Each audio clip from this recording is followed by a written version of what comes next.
श्री स्वामी समर्थ. मागणाऱ्याने कितीही मागू द्या, परंतु या भेटवस्तू चुकूनही कोणाला देऊ नका. भेट म्हणून या वस्तू कधीच कोणाला देऊ नये. करावा लागतो आर्थिक समस्यांचा सामना. आपण प्रसंगानुसार भेटवस्तू देत असलो तरीही वास्तुशास्त्राच्या मते अशा काही गोष्टी आहेत ज्या आपण कधीही कोणालाही भेट देऊ नये. या वस्तूंचा दाता आणि भेटवस्तू स्वीकारणारा यांच्यातील नातेसंबंधांवर नकारात्मक परिणाम होऊ शकतो. आपण आपल्या मित्रांना, नातेवाईकांना कशी भेटवस्तू द्यावी किंवा कोणती भेटवस्तू अजिबात देऊ नये यासंबंधी माहिती आपण वास्तुशास्त्रातून मिळवू शकतो. आपण प्रसंगानुसार भेटवस्तू देत असलो तरीही वास्तुशास्त्राच्या मते अशा काही गोष्टी आहेत ज्या आपण कधीही कोणालाही भेट देऊ नये. या वस्तूंचा दाता आणि भेटवस्तू स्वीकारणारा यांच्यातील नातेसंबंधांवर नकारात्मक परिणाम होतो. म्हणूनच या वस्तू भेट म्हणून देऊ नये असा सल्ला दिला जातो. असे असले तरी या वस्तू स्वतःसाठी नक्कीच खरेदी करू शकता. वास्तुशास्त्राचे नियम.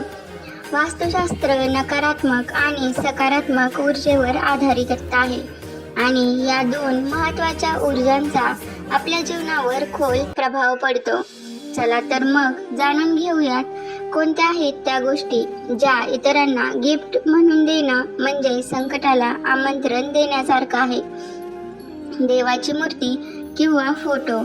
आपण नेहमी धर्माला सर्वांपेक्षा श्रेष्ठ मानतो आणि प्रत्येक धर्माशी संबंधित देवदेवतांच्या मूर्ती, चित्रे किंवा प्रतिकात्मक वस्तू भेट देणे शुभ मानतो.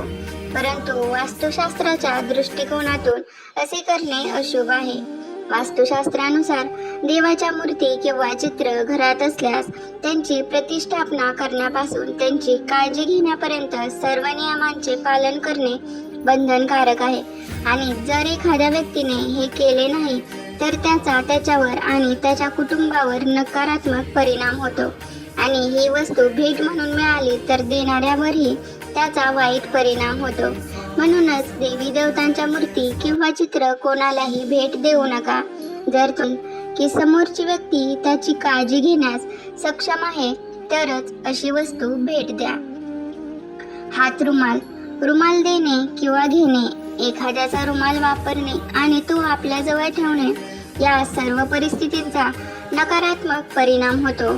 चिनीशास्त्र फेंग शुईनुसार जर रुमाल भेट म्हणून दिला तर तो देणारा आणि घेणारा दोघांवरही वाईट परिणाम होतो. व्यवसायाशी संबंधित वस्तू.